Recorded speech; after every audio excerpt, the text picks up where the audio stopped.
People of Reddit, what is your holy crap she wasn't lying moment? I was an aggressively uncool middle school kid. My small group of friends and I would always hang in the same self-assigned spots, as would most of the other kids. Somehow, one of the cool redneck kids, small town Wisconsin so cool redneck was synonymous, found his way peripherally into my social circle and would hang around on occasion. The trouble was that this guy, I'll call him Brian, was a hugely obvious bullshitter about everything. Being that he was super cool and I definitely wasn't, I always meekly nodded along as he told me stories like how his dad rear-ended other motorists because he was soapy and the cops said Brian's dad was right to be angry with slow drivers and let him go. After school Brian, a middle school student, went and wrestled with the college wrestling team one town over because they knew he could keep up. Brian joined a special mailing list and got an exclusive Metallica CD that only a few people worldwide received. There were countless others, but as a weird kid in a small town, I knew my Metallica and I was able to cement that Brian was completely full of crap. However, social norms continued to be what they were and I continued to mutter, oh, cool. That's so awesome to all his intermittent nonsense over the course of our academic careers. One late summer day, things felt weird around the school. The teachers were noticeably panicky and there were a lot of whispers that somewhere was going on and it was major. I was in gym class with Brian and he walked up to me and asked if I'd heard the news. I said I hadn't heard anything, but was internally prepared for whatever the latest bulls Brian had cooked up was. He leaned in and said they're sending everyone home early. Someone flew a bunch of planes into buildings in New York. I replied with a pretty typical oh wow, that's crazy man, haha, wild stuff dude, and walked away thinking nothing of it. After class, we were told to report back to our homerooms and were sent home to be with our families. There were a lot of reactions to 9/11. I was probably the only person who spent the rest of the day really wanting to hear an exclusive Metallica CD. Once, when I was a kid, I got sick, stayed home from school for, like, a week and my parents bought me games they couldn't afford. I didn't feel that horrible, aside from having pain swallowing. It turns out that I had scarlet fever, a potentially deadly illness if I hadn't received medication. I'm still here 12ish years later though. Scarlet fever is strep with a rash. It's serious but susceptible to antibiotics. When I was a sophomore in college, a friend of mine sat down to have dinner and immediately started talking about how a girl had been found dead on campus. I asked him who it was and he couldn't remember, but he did that thing where you say various names while trying to figure it out. All of the names were very close to a girl I was friends with and had dated for a month or so freshman year. I cried out, no, she can't be dead, and ran out of the dining hall and downstairs to the computer lab because he'd said there had been an email about it. Sure enough, there was the email from the president of the college and there was her name. It was a devastating moment of he was telling the truth. In Nigeria, in school with this boy who claimed his mother was a famous Nollywood actress at the time. I laughed it off because our school was not the type of school you would expect the child of a celeb to go to. He used to come in with unseen picture of her, but we assumed he somehow stole them or something. Internet was not a big thing back then. The funniest thing was he never took offense. He just found it amusing that we did not believe him. One day he was detained after school for failing to do his homework. He ended up going home about 2 hours after we finished school. The next day, lo and behold, this famous actress walks into the school with him by her side. She lashed out at our principal whilst 80% of the whole school watched in awe. This was right at the gate of our school. It was at that point that we all realized that he really resembled her as well. She lashed out at the principal and then left. He walks into the classroom and says, "Told you that's my mum." I think he got 3 girlfriends that day.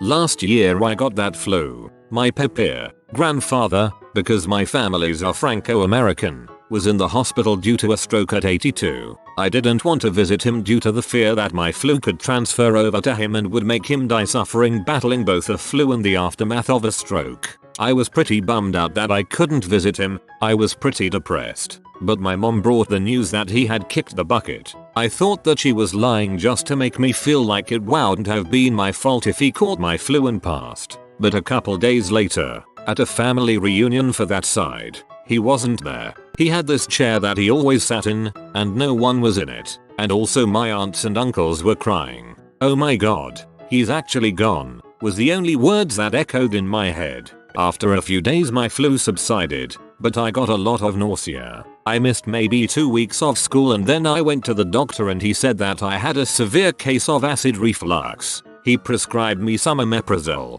generic brand Prilosec, and when I was done that I still felt nausea and my heart beated fast. That's how I found out I got anxiety. At his ceremony, when Marines were folding my papiers flag and gave it to my uncle, he broke down. Now this is a man that owns a Corvette and has Ron Swanson type facial hair. He was the last person I'd expect to cry. It was the most heartbreaking moment in my life. I remember reading his obituary and I found out a bunch of stuff that he never told his family. One of the things I can remember is that he invented the alarm system for all of the USA's nuclear plants. If I was in his shoes I'd tell that to every person in my family. He was so humble. Here's to you, Papier. Cheers to your Papier. An old friend of mine told me when he was 16 he had a girlfriend named Nina Agdal. We were 19 at that moment and of course I didn't believe him. He then continued to show me pictures of him and her. They were kissing in one of the pictures. I still couldn't believe it was her, so I asked some of his friends. Apparently he was telling the truth all along. Frick that guy. When I asked my GF how she is doing and she said okay and she was actual okay. I just told her about this. She said that's fine but it was a joke and she is actually fine. I don't know what's real anymore. I'm actually not lying about any of this. Hearing it's fine is worse than hearing frick you fricking butthole, I never want to talk to you again. I was 7 years old, and my best friend told me at school that he had a talking car. He used to say so many jokes and always had been creative so nobody believed him. Plus it was 1991. Fast forward in 2004. That friend lives then in Canada and invites me for a few days. We are from Belgium. Arriving there he told me his dad made his old car transported from Belgium to Canada. I go inside the car and when the engine is running, I swear to God, a voice starts saying crap like tire pressure okay, careful front light broken. It was a 1991 Renault and one of the best sorry you were right I ever had. Kind of reverse story but happened yesterday. Standing in McDonald's waiting to order. Guy next to me is like I wonder if it will work from here, trying to lock his car door instead of stepping outside in the storm again. He tries it with no success. As he is about to button up his jacket I tell him to hold the keychain thing up to his chin and try again. He looks at me sideways like WTF are you talking about? I tell him it will basically turn his skull into a mini tower and should increase the range. He chuckles at me and tells me it barely works when he's more than 5 feet away from the car. I tell him to humor me and try it. The look in his eyes when the car lights blinked to indicate the doors got locked was priceless. After being led to believe my father was an abusive sociopath for my entire childhood, my husband asked me, do you have memories of any of that happening? My incredibly controlling mother had recently created a rift between she and I, which led to me feeling deeply depressed about having no family of my own that This moment and this question was pivotal in my life like no other I've ever experienced. I realized she might have brainwashed me against him to keep ultimate control and to punish him for their divorce. She is a textbook narcissist and sadly happily that ended up being exactly the case, as I would later learn. And I had the frustrating and life-altering realization that I had believed her delusions religiously until the age of 26. I reached out to him that same week for the first time since I was 12 with the expectation that either none of it had happened or it had, and I just needed to hear it for myself. It was the best choice I've ever made and I owe it all to my husband and that single moment of realization. I've been no contact with her for 6 blissful years and had my father, stepmom, just mom, to me, and siblings in my life for 5 amazing years. Her lies and manipulations led to a lot of dark days for me, but the joy of finally breaking free of them was worth it. And, yes, I am a card-carrying member of our Saber Narcissists. They've helped me greatly. If my story sounds familiar to you, please come visit. I wish I would have broken her spell ages ago, and I might have if I'd stumbled across these folks sooner. Thanks. Need this. Some of my friends got invited to play extras in a movie filmed near us. They show up to a ballpark to fill seats for a scene. Later that day, they are all telling me how one of our friends got hand selected to sit next to the lead actress, a big name, during the scene and he's gonna be in the movie. There were close to 1,000 people there. My friends are all notorious bullshitters, so I wasn't giving much credence to the story. They kept swearing up and down that they weren't lying, but I wasn't hearing it. So fast forward like 6 months to the release day and they're all excited to go see it. It was kind of a chick flick, so I was like, okay, cut the crap guys. I didn't want to waste money on the movie just to have them all laugh at me in the theater. Well, they convinced me to go, and sure enough, opening scene, there's my friend's stupid face plastered against the silver screen, sitting right next to one of the most famous actresses of our time. The exact words out of my mouth were, "Holy crap, you guys weren't lying." Every year from middle school to high school, I would have a sleepover on my birthday soon after my birthday. I would have a few here and there throughout the year, but the birthday ones were special for 2 reasons. 1. Everyone would come. Always a lot of fun, the whole gang. 8-15 preteen males in one basement. As you would expect, these would get very weird, and that is reason number 2. Something memorable always happened. I believe it was my 13th birthday party that this happened, about 7 years ago. At some point in the middle of the night, cause who the frick sleeps at sleepovers, we somehow got into the convo of dong sizes. One of my friends, Evan, bragged about his 8-inch dong that was wider than it was long. Sure, he was one of the tallest in the group and was probably the strongest, but he was also the most arrogant and ouchy of us all. So no one believed him. So what does he do? He takes one of my other friend's phones, walks into bathroom, locks himself in there for about 5 minutes, comes out, and gives us the phone, saying just watch the video. We actually gathered around this kid's phone to watch this video. As soon as he hits play, I noped the frick out. There it was, his dong in all its glory. I don't recollect even what it looked like, but all I remember is that from that day forward, we knew why he was always a dong. It may have been that birthday party itself that he also stuck his dong in the mouth of 2 kids who passed out. Evan, if you're reading this, you were a sick freak. Oh god. Having the name Evan has never given me this much anxiety reading a comment. LOL. My grandpa used to tell me how he was some amazing black belt karate guy, paraphrasing OFC, and used to train with the likes of Chuck Norris and John Natividad. I find out years later he wasn't bullshitting. He had pictures and everything, and he recently went to a reunion in Las Vegas. Went to basic training with a guy who claimed he was a multimillionaire and had joined for fun. We all thought it was bulls, of course. Well, they finally let us have access to an ATM to check balances, etc. And he shows us his account balance and had more than 3 million in there. We all shat bricks.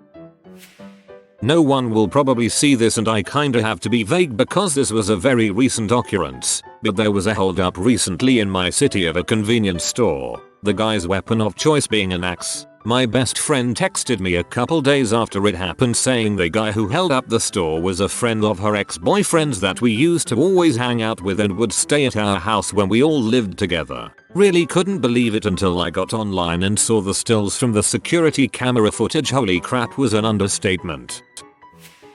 Friend told me that he convinced this girl at a debate tournament that there was a Q in his name and that the person listings spelled his name is wrong. I was convinced he was full of crap. Then I turn around and a girl runs up to him yelling scam and giving me a hug. What the frick? I believed David Bowie died, but for some reason when I heard about Alan Rickman I cold wrapped my head around. Literally thought I was being lied to. Googled to confirm. Then came the sads. My mother told me he'd died and I said, no he didn't. She kept saying it and I kept denying it. It wasn't until I saw it on Facebook that it actually set in. Actually, I don't think it's fully sunk in yet. Now ex-boyfriend was watching Gangs of New York because his cousin was in it. I asked who, thinking it was some random extra. Nope. Christmas with famous lady that year shut me up. My best moment was when I was 9. I was riding horses at my cousin's house. The horse started trotting and I slipped off, slamming my foot into a metal pole. My whole family said I was faking it. It was a sprain, and I needed to walk it off. My ankle was the size of a goose egg and it was incredibly painful for a 9-year-old. When my dad came later that evening he flipped out and took me to the ER. Turns out I fractured my ankle and has the biggest "I told you so" grin on my face. My best friend is a compulsive liar. I've caught her in so many lies that I never believe a thing she says anymore. A year ago she tells me she has thyroid cancer. I thought she was bullshitting me to get attention, so I brush it off like whatever freaking liar. A couple weeks ago she and I get really drunk and she starts bawling her eyes out to me. I ask her what's wrong and she says that her cancer has spread to her breast. Again I was like okay whatever. And so she takes my hand and she had me feel her breast. She had crazy huge lumps. Ever since I've felt so horrible for not believing her. Never feel bad for not believing a liar. That's her fault. When I got a call from my stepdad, I live in a different country from the rest of the family, saying mom just had a heart attack and is off in the hospital. I thought for real he was fricking with me first, since we would occasionally prank each other like pretending that you dialed wrong and now talking to the cops or something. It took a while to sink in.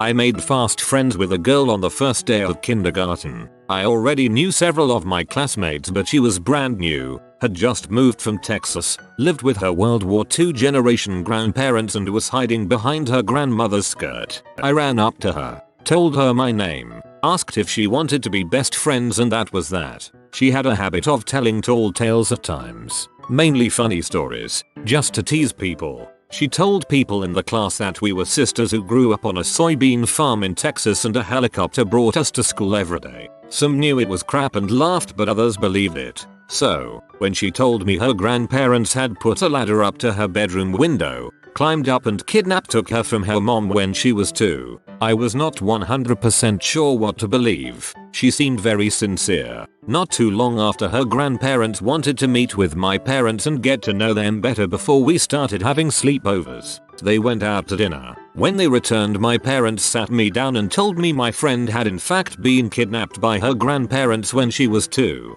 She was born premature and addicted to drugs. Her mother lived in a 2-story house with several people in a drug ring. Her grandparents put a ladder up to her bedroom window and took her. Her dad was making LSD and running C at the time, so he was not a stable option either. They then went to court and got custody. The truth is often much stranger than fiction. ETA, her dad did stop moving and doing drugs. He moved to be closer to her and be a part of her life. He told me horror stories I wish were not true, but no, they were. Like the time her mom dropped window pane after doing several lines when she was 7, not 9, months pregnant with her and started having seizures. Good times, I'm sure. My father told us, his kids, he had lymphoma and was dying. Everything he told us didn't add up when we did some research. He had lied about being sick a few times in the past to get attention, even saying he had cancer once. We all thought this was a repeat performance. When we asked specific questions, he would evade. He would tell us he was on experimental medicine, but wouldn't tell us the name of the drug. He would say he had symptoms that didn't match lymphoma as a diagnosis. Well, one day we went over his house and he was really unresponsive, just totally out of it, so we got him to the hospital. Once there he seemed to get better. We assumed he would be discharged. He took a turn for the worse. We tried to ask his doctors what was wrong with him, but they told us they couldn't speak to us about it. It was clear he told them not to, validating our suspicions. Nevertheless, he got worse and worse. In a few days he was gone. Turns out, he was dying. But he didn't have lymphoma. He had AIDS. One of the doctors let the information slip. I'm unsure if he did it accidentally. The nurse in the room looked over at us awkwardly, knowing he instructed them not to tell us. The doctor might have decided that we should know, so he made an intentional accident. I can't be certain. Either way, we all realized he wasn't lying about dying. He was just lying about how. Needless to say, we felt really guilty about not believing him. Co-worker told me he won the Powerball a few years back. Yeah, whatever. So he invited me to a Christmas party at his house. I get there, walk through the garage and see several Ferraris, Audi R8s and those really nice Jaguars. Crap, he wasn't lying. I'm joke about this. Then I remembered smelling smoke on my way home, then I turn on the news and there it is. Got 2 weeks off though.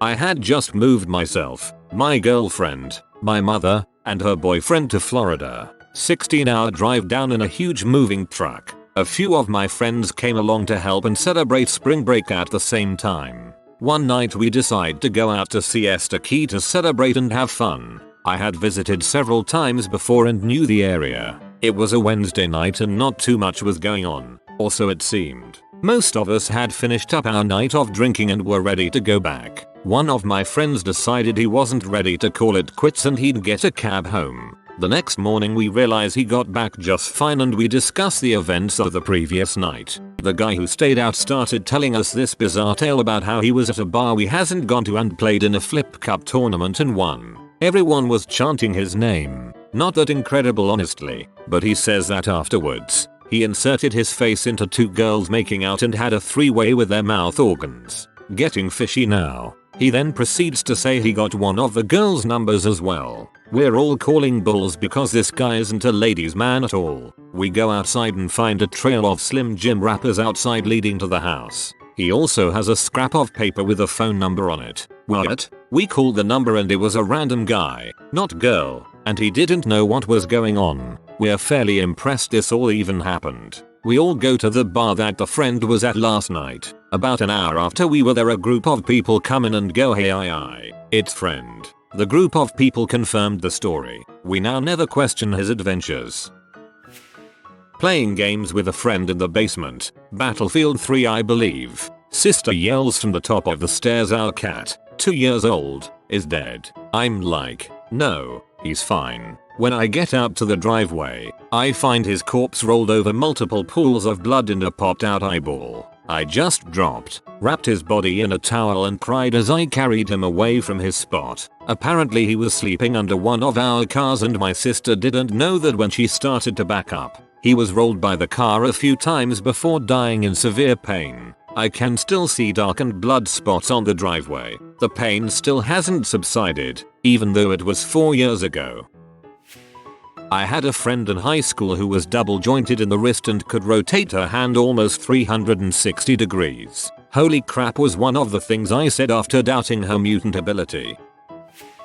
I had a friend in freshman college who told me about this guy friend of hers who she dated before, who was apparently with a girl who didn't like her so much. Was kinda jealous, probably, since the two were still really close. Anyway, the girl the guy was with was telling him things like, please cut that girl off from your life. If you leave me I'll kill myself. That sort of thing. I told my friend that the other girl was just, you know, clingy and attention seeking, and she agreed. But I told her to take care when dealing with her because she might actually kill herself. That sort of thing. One day my friend tells me that the other girl says she had pneumonia, and that the guy shouldn't leave her. We chalked it off as her standard attention seeking. Turns out it was true. It felt kinda bad, talking crap about her when I barely knew her, but I'm sure it must feel worse for my friend. Please assign names to these people. I'm so lost on which she/her is being referred to. My BF said he cut off his thumb and pointer, thought he was exaggerating and said, pics or it didn't happen. Them shoots is gone, for real. Poor baby. I had a crush on this girl in middle school. I later found out that there was 2 of them. She was a twin.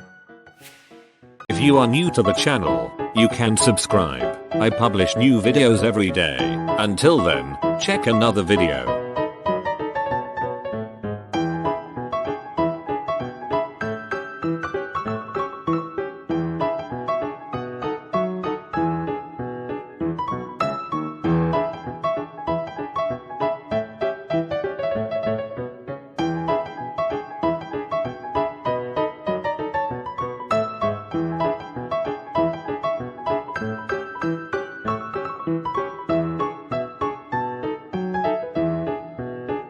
Bye for now.